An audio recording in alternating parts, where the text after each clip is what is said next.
known each other for what, 3 years now? However long you lived here. We met the day you moved in, right? Yeah. Did we meet the day I moved in? Because we had come and helped you move in. Wasn't that the day you ordered pizza and it went to did the you wrong? Were you guys a part of that group? I just didn't know it? I think so, yeah.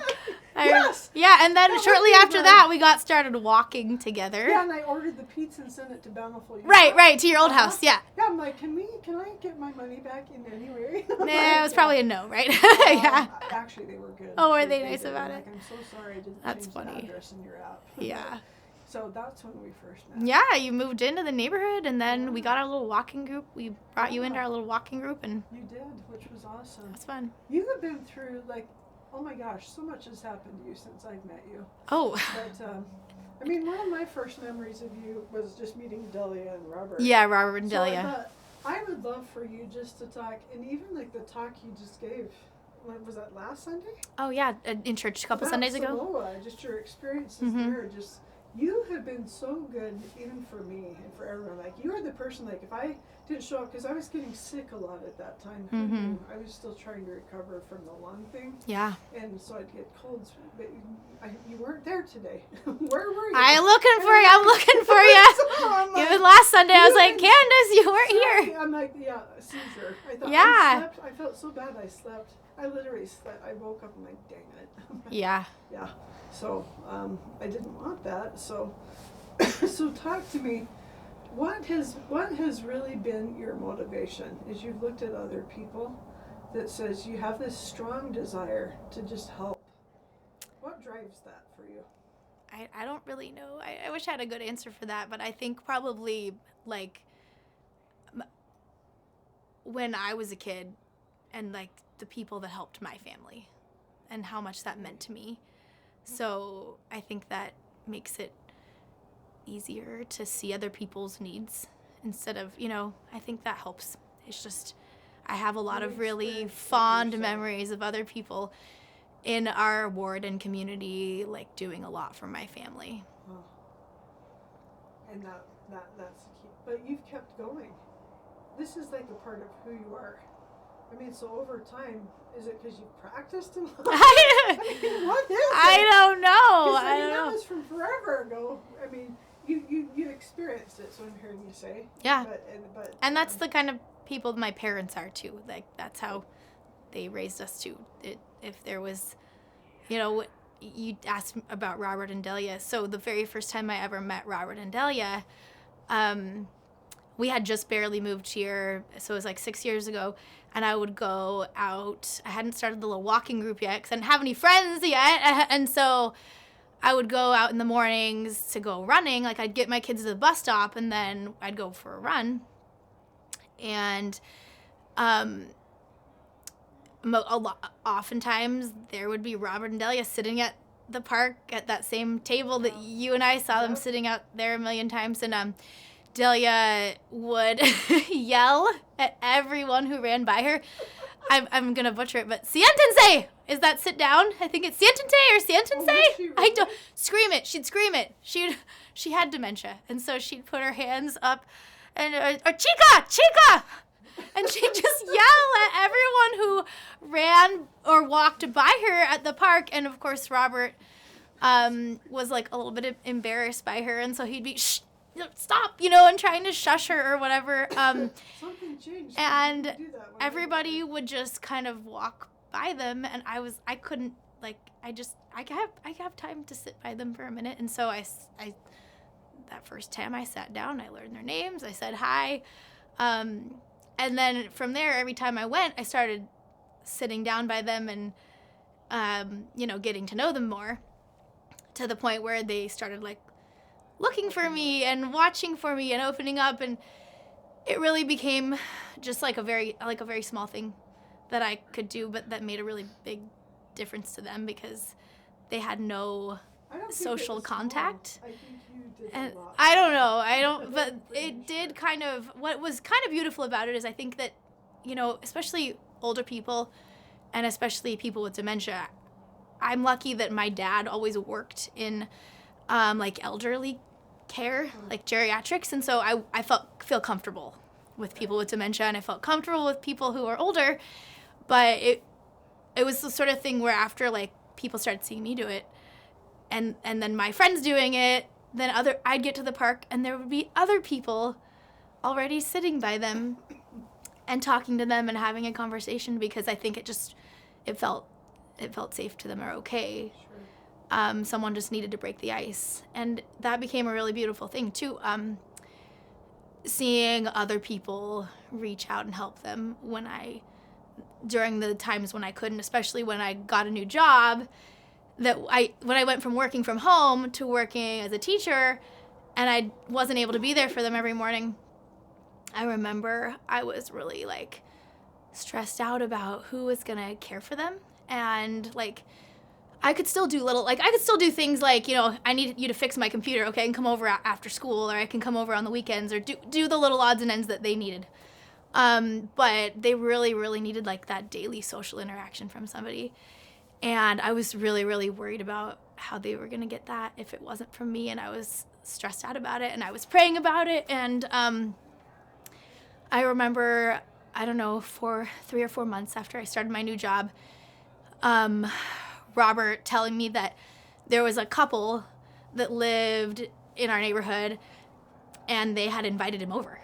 Oh. And he started a thing where it started after Delia died. So he was even more lonely and I was even less available, and this couple had met him at the park and started inviting him over every single morning for coffee. Oh, good. And it was the greatest thing for him, because it cost them a cup of coffee. They were retired. I'm sure that he didn't have anything interesting for them. Like, I'm sure they weren't inviting him over because he was such an interesting conversationalist. Like, they saw him needing help too. Like, they saw he needed a friend, and they just said, come over for coffee. And so every morning he walked to their house and had a cup of coffee with them, and then would go back, sit at the park for a little bit of sunshine, and go home. And it really, really meant not just the world to him, but also it was an answered prayer for me, knowing when I couldn't be there that they could be that for him. Yeah. That's cool. Yeah. Steffanie, have you ever had your own threads of light that have kind of helped keep you bound when you did it?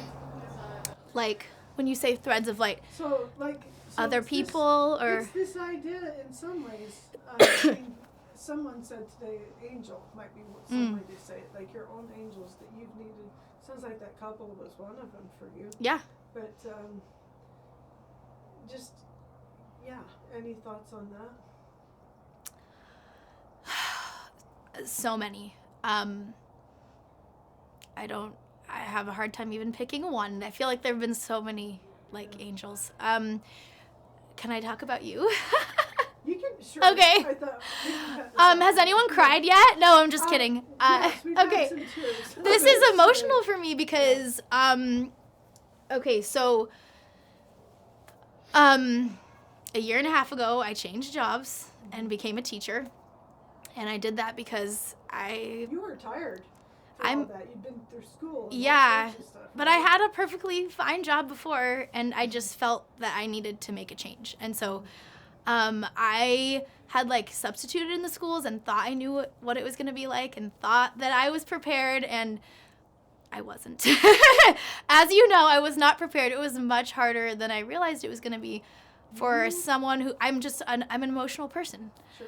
I'm an empathetic person. I wear my emotions on my sleeve. And so when I started that job and I realized how many, just the great need that the children in our community have in every way, everything from academics to food and housing. I am being absolutely serious when I say that for the first semester of my job, of that first year teaching, for the first 4 months straight, I cried every single day about my job. Every single day. There was not a single day, August to December, that I didn't cry. I'm I don't even know how Stephanie's doing. I wasn't okay. I was not okay. It was really emotional for me. And I knew, so in December, I had put out a Facebook post, and I knew I was teaching 7th grade English, And I had one class a day that I taught for 30 minutes for struggling readers. And I'm talking 7th graders that are reading at a kindergarten or a 1st grade level. And I couldn't do it. I realized like I couldn't do it alone. I needed help. And so I put out a Facebook post because I thought, we live in a town where there's a lot of retired people, or, maybe just, through word of mouth or a friend or someone could come help me 1 or 2 times a week and take some small groups and help me. Saw that post. No, but I told you. I think so. You may have never seen that post, but you had said like, what can I do to help? And I had said like, I need people to come and volunteer in my classroom. And you did. Like, you answered the call. And I didn't really have anybody else that did, except for one other person who also didn't see the Facebook post. A kid in the community, I say kid, an adult, a young adult. Yeah, you met him, and a young adult in the community who just drove by the school every day and one day just decided to stop and say, do you guys need any help? And they were like, actually, one teacher does. So I had 2 volunteers and all these kids who don't know how to read, and also those same kids who don't know how to read, they are also, they often have behavior issues also because they have some hard things going on. They have hard things going on, and they have to mask that they don't know how to read by behaving in a way that gets them attention in a different way. And so you saw firsthand, you took on one of my most difficult students and read with him every week, and he wasn't always nice to you. And I know that, like, you may not have thought that made a big difference, but even just having him removed from the other group of kids where he wasn't able to instigate in things made a huge, huge difference. And those kids, by the end of the year, you came every week. And by the end of the year, those kids made big strides in their reading that I'm really proud of, because I didn't feel like I don't feel like it was just me. I feel like it was like a community effort with you and my other volunteer and the kids' hard work. Like they really made a big difference. But that's not where I want to end the story. So then I want to tell the rest of the story.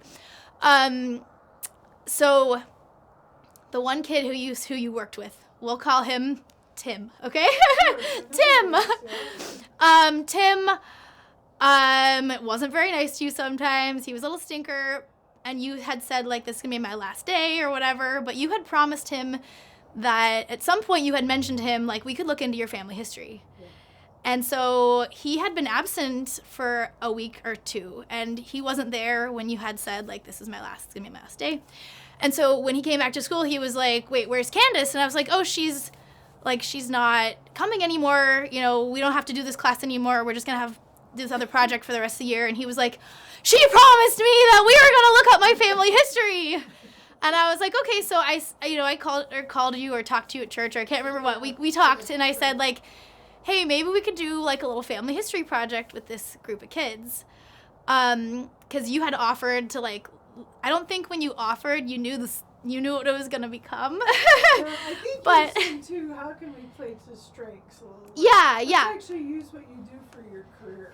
Yeah, exactly. As a community. And so I didn't really think, I didn't know if the kids would be interested in that, but this one kid, Tim, who, like, doesn't seem to be interested in anything, was the one who was like, Miss Martz, like, bring Candace back. Like, she promised me we'd do this. So we worked out a way for Candace to come back and use her, like, job skills. And so we kind of put a pause on our reading program, and we went into this family history unit for the last month of school.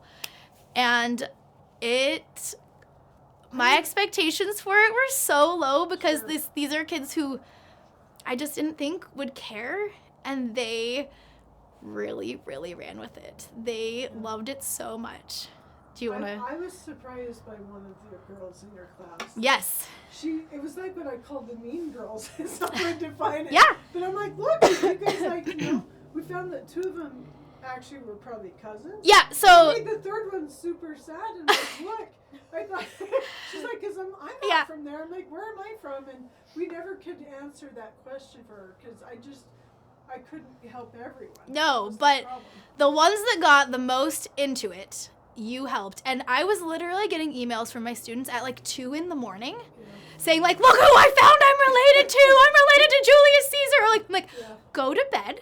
Yeah. School starts at 7:15. Like, I would respond to them like, please go to bed. Why were you up? I know, right? Or I'd see it the next day or whatever. But like, it was so fun to see them get to class and be like, look what I found, and telling each other and grabbing their phones out and being like, let's see if we're related.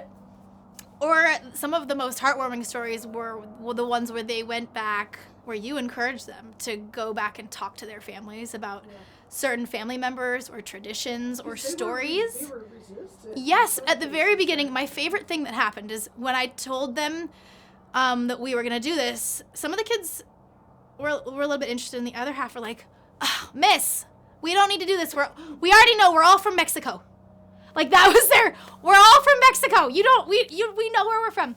And then when they started like doing their family history, they were like, whoa, I'm from Portugal. I'm from Chile.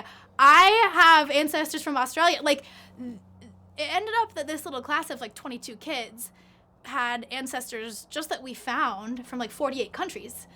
Right. And that fascinated them to no end. And they would not stop. Like, by the end, I was like, okay, we have to stop this project. Like, we're done. Like, but they, right, we got it. But like, they continue to, like, those kids continue to come back and tell me more. Still today. No yeah. way. Continue to come back and bring up how impactful that project was for them. And that was because of Candace, because I could do nothing to help them. And I want to add one more thing, which was what touched me so much, is that it was supposed to be you come, like, the project was set up so that you would come 2 or 3 times and help them. Sure. And it ended up you coming 3 or 4 times a week for an entire month. Every day, 3 or 4.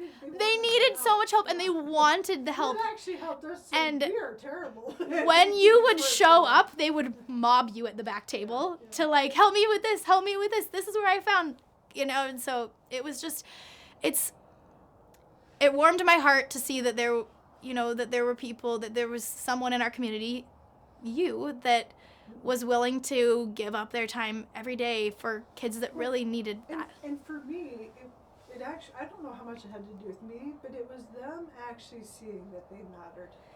And they actually started to see, when I say threads of light, your family is probably one of your greatest source, and not many of, you're right, there were a lot like, what, I have to go talk to mom and dad, and they had some parents that really resisted, and like, how did it go? Did you get through to them? Where I think the parents, because they pestered them so much, finally understood, like, maybe this is important. Yeah. That they know who grandpa and grandma are, because they'd never talked about that. That was shocking to me. I'm like, you don't even know who grandpa and grandma are? Yeah. I'm like, wow. And so many of them had conversations with their parents where they like went and dug up old family heirlooms and were told old family stories. Right. And then when the kids came back, I think you only got to see a portion of them, but the kids all individually presented to the group about their findings. And there were some very sweet stories that came out. And like, normally when it's time to give presentations, like, kids are terrified, but they were so proud to like, they were so proud to share where they were from and more about who they are with each other. Yeah, that's cool. Yeah. Now, Steffanie, I think final thing is we need to get you on the road. I know. Okay, you're fine. You're We're fine. running out of time, but You're fine. Here's the bigger question. Okay. Where have you found your strength to be able to? I mean, you guys, she did go from marketing to teaching. It makes way less money, and it's a lot harder. It's a harder job for sure. And where have you found your strength to be able to change when you needed to change, and like say, I need to pivot, I've got to go here? What's giving you the strength? I would say that I'm a slow adopter to change. I wish that I had a better answer, because I feel like it's a theme in my life of feeling promptings that I need to do things and like, okay, I think that's what I'm supposed to do, but then kind of dragging my feet, and then finally finally being like, okay, fine, I'm gonna do it. I know that this is what I'm supposed to do. I'm gonna do it. There have been, teaching is one of those times. The story that I mentioned earlier is one of those times. So many times I think it was just the Spirit prompting me to do something, and I finally listened. I finally just said, okay, I'm gonna do it, and when I decide I'm gonna do something, then I do it. I fully do it, but it does take me a little while to get there. Just to say, I'll do just for it. those who may not know the terminology Yeah. you just used. So really, I mean, it's Yeah. feeling something from Yeah. God. I that felt says as you should go do this, and it's you. I think just figuring out how to listen to that. exactly. Right? I felt a spiritual prompting from God saying that I needed to change careers. Yeah. And it took me a while. I resisted, and I think it was just because of my pride. I knew it would be hard. I knew it would be different, and I eventually succumbed to that spiritual prompting, feeling that I needed to change careers, and started moving forward in that direction. And when I finally did start moving forward in that direction, everything fell into place like it needed to. I remember I finally said, okay, fine, I'm gonna do this. I'm gonna go into teaching. I called the program at Pima Community College to see if I could enroll. It was in December, and I called to see if I could enroll in January, because I just wanted to get the ball moving. I'm finally gonna go for it. I'm just gonna really go for it. And I have a bachelor's degree, or I had one, but I didn't have a teaching certificate, so I needed to do a post-bachelor teaching certificate to teach. I called the program, and they said, oh, you can't, the deadline is passed, so you'll have to wait, 4 more months to apply. Wow. And I was like, is there anything I can do? No, sorry, there's nothing. And then the next day, the lady called me back and said, actually, they'll make an exception if you want to get the paperwork in today. We'll take you. And so I was able to start that, do the program really quickly, and I was able to start teaching the next fall. And I know that's because that's what I was supposed to be doing. I'm still standing. I still cry, but not every day. You let me know when you cry. I thought you Yeah. volunteers there. So right now, You I make don't. a call through this video that says. I know, right? Right now, I don't teach that class. I have a different assignment during that part of the day, so I don't need that. But when I do need it again, I will. I'll put out the call. Do. Yeah. For sure. 'Cause it meant a lot.